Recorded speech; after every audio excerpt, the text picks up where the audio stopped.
مجھے واپسی پر جہاز میں فیصل آباد کے ایک صاحب مل گئے۔ یہ ملک کے مشہور صنعت کار تھے، نیم خواندہ تھے، لیکن کاروبار کی وجہ سے انگریزی بولنا سیکھ گئے تھے۔ تاہم ان کی حرکات و سکنات، طرز گفتگو اور لوگوں سے مخاطب ہونے کے سٹائل میں پینڈو پن کی جھلک تھی۔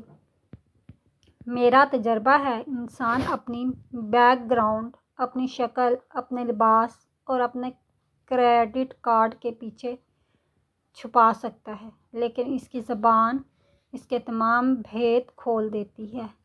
انسان کے منہ سے نکلے ہوئے دو لفظ اس کی 7 نسلوں کی تاریخ بیان کر دیتے ہیں۔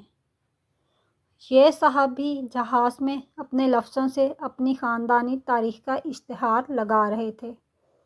میں ان کے ساتھ بیٹھا تھا۔ میں شروع میں بے انتہا بیزار ہوا، لیکن پھر سوچا 7-8 گھنٹے کا سفر اذیت میں گزارنے کی کیا ضرورت ہے، ان کے ساتھ فری ہو کر دیکھتا ہوں، ہو سکتا ہے یہ میری توقع کے برعکس نکلیں۔ چنانچہ میں ان کے ساتھ فری ہو گیا۔ میں بات آگے بڑھانے سے پہلے آپ کو یہ بھی بتاتا چلوں، یہ آج سے 7-8 سال پرانی بات ہے اور میں فرینکفرٹ سے پاکستان آ رہا تھا۔ حاجی صاحب نے مجھے اپنے کاروبار کی نوعیت بتانا شروع کر دی۔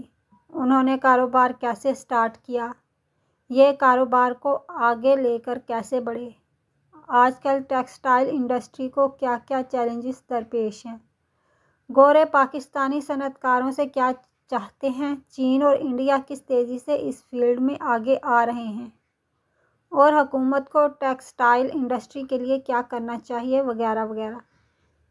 یہ تکنیکی، صنعتی اور معاشی گفتگو کرتے چلے گئے اور میں بور ہوتا رہا۔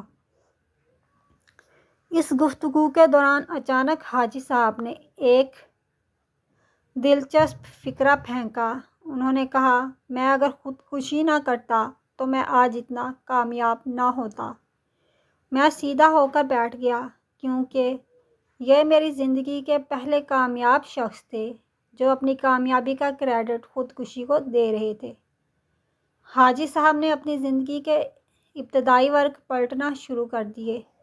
ان کا کہنا تھا، وہ انتہائی غریب تھے۔ وہ لمبے چوڑے خاندان کے ساتھ 1947 میں مشرقی پاکستان سے لائل پور پہنچے۔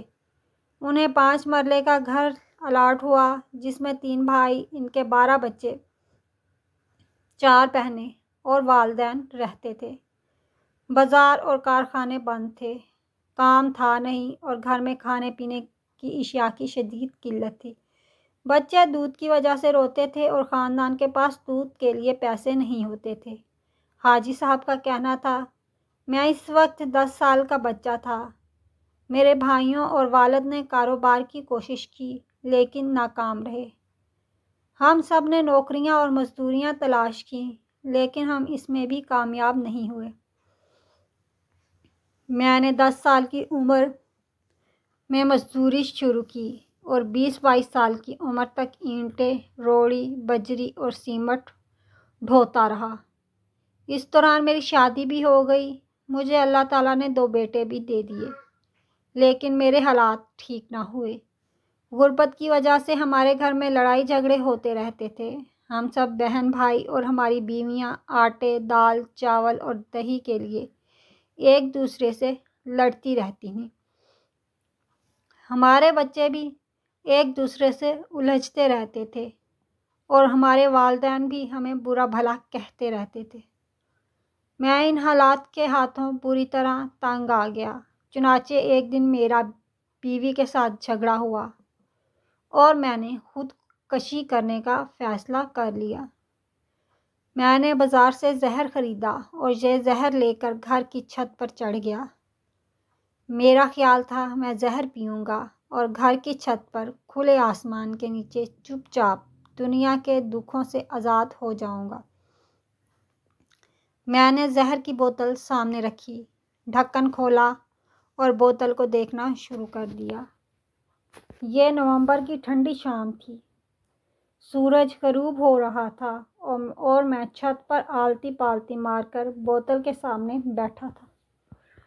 میری موت 2 فٹ اور آدھ گھنٹے کے فاصلے پر تھی۔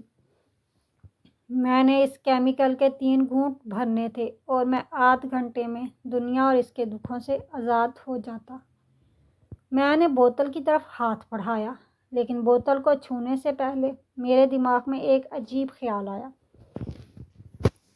میں نے سوچا میں کیوں نہ یہ تصور کر لوں میں مر چکا ہوں اور میں مردوں کی طرح ہر قسم کے دکھ، تکلیف، افسوس، پریشانی، اذیت اور بے عزتی سے آزاد ہو چکا ہوں۔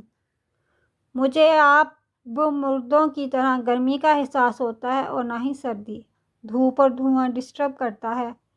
میں یہ سمجھ لوں میں اپنی زندگی گزار چکا ہوں اور آج سے باقی زندگی بھوت کی طرح گزار دوں گا۔ ایک ایسا بھوت جسے تھکن ہوتی ہے، نہ نیند آتی ہے، تکلیف ہوتی ہے اور نہ ہی اذیت، جو صرف اور صرف کام کرتا ہے، 24 گھنٹے کام۔ حاجی صاحب کی کہانی دلچسپ تھی۔ انہوں نے بتایا، میں نے زہر کی بوتل چھت پر الٹ دی اور اسی وقت گھر سے نکل کھڑا ہوا۔ میں نے بیوی کے زیور، گھر کے برتن اور اپنے کپڑے بیچے، مارکیٹ سے کپڑے کے تھان خریدے، سائیکل کے کیریئر پر رکھے اور گھنٹہ گھر چوک میں کھڑے ہو کر کپڑا بیچنا شروع کر دیا۔ میرا یہ کام چل نکلا کیونکہ میں نے دکان کا کرایہ اور سیلز مین کی تنخواہ نہیں دینا ہوتی تھی۔ میرا کپڑا بازار سے سستا ہوتا تھا، لہٰذا گاہک میرا انتظار کرنے لگے۔ اس دوران دکانداروں نے میری توہین کی، پولیس نے مجھے ڈنڈے مارے، ملوں نے مجھے کپڑا دینے سے انکار کر دیا اور میں سارا دن آوازیں لگانے کے بعد خالی ہاتھ بھی گھر آیا۔ لیکن مجھے کسی تکلیف نے تکلیف نہ دی، کیونکہ میں ہر تکلیف یہ سوچ کر سہ جاتا تھا میں مردہ ہوں، میں بھوت ہوں اور بھوتوں اور مردوں کو تکلیف نہیں ہوتی۔ یہ سلسلہ جاری رہا یہاں تک کہ میرا کام چل نکلا۔ میں سائیکل کے کیریئر سے دکان میں شفٹ ہو گیا، دکان سے میں سادہ کپڑے کو رنگ کرانے کے شعبے میں آ گیا۔ میں فیکٹریوں سے کپڑا خریدتا، یہ کپڑا رنگ ساز کارخانوں میں لے جاتا، وہاں سے اس پر مختلف ڈیزائن بنواتا اور یہ کپڑا بعد ازاں مختلف دکانوں پر بیچ دیتا۔ یہ کام کامیاب ہو گیا۔ میں نے بعد ازاں کپڑے کو رنگنے کا کارخانہ لگا لیا۔ میں بیرون ملک سے کپڑا منگواتا، اس کپڑے کا ڈیزائن دیکھتا اور یہ ڈیزائن مقامی کپڑے پر بنا دیتا۔ میں نے چند سال بعد جیننگ مل بھی لگا لی۔ میں نے باریک کپڑا بھی بنانا شروع کر دیا اور میں نے تیار کپڑا ایکسپورٹ بھی کرنا شروع کر دیا۔ اللہ نے کرم کیا اور میرا کاروبار پھیلتا چلا گیا۔ میں چھوٹے گھر سے بڑے گھر اور پرانے محل سے اچھی ہاؤسنگ اسکیم میں آ گیا۔ میں نے 3-4 گاڑیاں بھی خرید لیں، نوکر چاکر بھی رکھ لیے اور آج میں پاکستان کے چند بڑے بزنس مینوں میں شمار ہوتا ہوں۔ حاجی صاحب کا کہنا تھا وہ اگر اس دن خودکشی کا فیصلہ نہ کرتے یا پھر خودکشی سے 2 سیکنڈ پہلے خود کو بھوت تسلیم نہ کرتے اور مردہ بن کر اندھی محبت کا فیصلہ نہ کرتے تو وہ آج کامیاب نہ ہوتے۔